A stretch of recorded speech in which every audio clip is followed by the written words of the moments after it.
बिस्मिल्लाहिर्रहमानिर्रहीम। Welcome to TSC. मैं हूं अदील मंसूर। आज हम आपसे बात करेंगे फूल मखाना कुदरत की बनाई हुई एंटी एजिंग दवाई है। तो चलते अपनी वीडियो की जानिब। वीवर्स, मखाने के फूल एक बेहतरीन कुदरती दवा है जो आजकल बिल्कुल इग्नोर कर दी गई है और आजकल की जनरेशन इसको बिल्कुल अंदाज़ा नहीं है कि ये कितनी ज़बरदस्त इफ़ादियत से भरपूर है। पहले वक्तों में यानी जो हमारी बुजुर्ग जनरेशन थी वो इससे बहुत अच्छी तरह वाकिफ़ हैं और एक ज़माने में इसका भरपूर इस्तेमाल किया जाता था। हमारी कोशिश है हम आपको फिर से बताएं कि इसकी क्या फ़वाइद हैं ताकि आप इसको दोबारा स्टार्ट कर सकें और इसकी इफ़ादियत हासिल कर सकें। फूल मखाना एक पौधे के बीज को कह सकते हैं। ये पौधा तालाब में पैदा होता है और इसका बीज फूल मखाना है। इस पर अभी बहुत ज़्यादा रिसर्च नहीं आई है, लेकिन कुछ अरसे से स्टडीज़ से इसके हैरत अंगेज़ फ़ायदे दुनिया को पता चल रहे हैं। इसकी ग़िज़ाइयत पे बात करते हैं तो आपको ये बताते चलें कि कैल्शियम से भरपूर है और इसमें मैग्नीशियम भी बहुत होता है।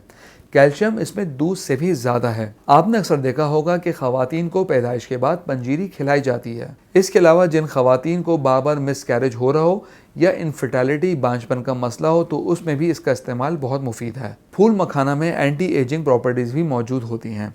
अगर आप इसका रोज़ाना इस्तेमाल करेंगे तो बढ़ती उम्र के साथ होने वाली कमज़ोरियों से ही बच सकते हैं। ये हमारी बॉडी सेल को वीक होने से बचाते हैं, जिल्द को ताज़ा रखते हैं, झुर्रियों से निजात दिलाते हैं, आँखों की रोशनी में बहुत मुफीद है और बालों को भी मजबूत करते हैं। बच्चों के लिए ये एक बेहतरीन टॉनिक है। हम देखते हैं कि पहले के मुकाबले में आजकल के बच्चे कुछ ज़्यादा ही नाजुक हो गए हैं। फूल मखाने का इस्तेमाल बच्चों में कैल्शियम की कमी को भी दूर करता है, हड्डियां मजबूत करता है। जिन मर्दों में टेस्टोस्टेरोन हार्मोन का लेवल कम हो और वो इसको इस्तेमाल करें तो ये हार्मोन भी बेहतर हो जाता है, उसकी प्रोडक्शन में इजाफा हो जाता है। इसके अलावा ये शुगर के मरीज़ और दिल के मरीज़ों के लिए भी काफ़ी मुफीद है।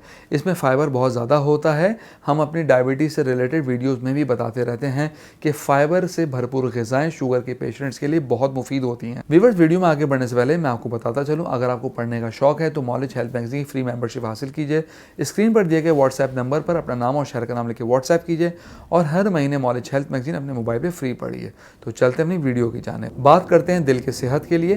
तो फूल मखाना दिल के मरीजों के लिए बहुत मुफीद है। ये गुड कोलेस्ट्रॉल का सोर्स है और दिल के मरीज इसे सुपर फूड के तौर पर भी इस्तेमाल कर सकते हैं। फूल मखाना खाने से आपका मैदा पूरा भरा हुआ महसूस होता है, जिससे डाइट भी कंट्रोल होती है, वज़न भी कम किया जा सकता है। इसके खाने का हम आपको एक बेहतर तरीका बताते हैं जिसको हर कोई इस्तेमाल कर सकता है। आप एक गिलास दूध में एक मुट्ठी फूल मखाना डालकर 10 मिनट के लिए छोड़ दें। ये बड़ा अच्छा जूसी डेजर्ट बन जाएगा। कोई हेल्दी फ्लेवर इसके अंदर चाहें तो ऐड कर लें तो बहुत ही ज़बरदस्त डिश की तरह आप सब खा लेंगे। अगर आप इसको रात को सोते वक्त खाएं तो दिन भर की थकन ख़त्म हो जाएगी और आपको पुरसुकून और गहरी नींद आएगी और नेक्स्ट डे आप फ्रेश उठेंगे। व्यूअर्स, हम उम्मीद करते हैं आज की वीडियो आपको पसंद आई होगी। कमेंट बॉक्स में राय से ज़रूर आगाह कीजिएगा। अगली वीडियो तक के लिए अल्लाह हाफ़िज़।